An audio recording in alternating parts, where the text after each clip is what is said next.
જોઈ રહ્યા છો ગુજરાતની એક એવી ચેનલ કે જે તમારા શહેરના પળે પળના સમાચારો તમારા સુધી પહોંચાડે છે।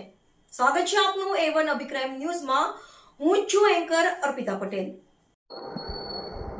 ઉના તાલુકાના ગાંગડા ગામે ઉપરવાસમાં ભારે વરસાદ પડવાના કારણે માલણ નદીમાં ઘોડાપૂર આવ્યું હતું। નદીના પાણી ગામમાં પ્રવેશતા અનેક ઘરોમાં પાણી ભરાઈ ગયા હતા, જેના કારણે લોકોના ઘરવખરીના સામાન, અનાજ અને અન્ય જરૂરી વસ્તુઓને ભારે નુકસાન થયું છે।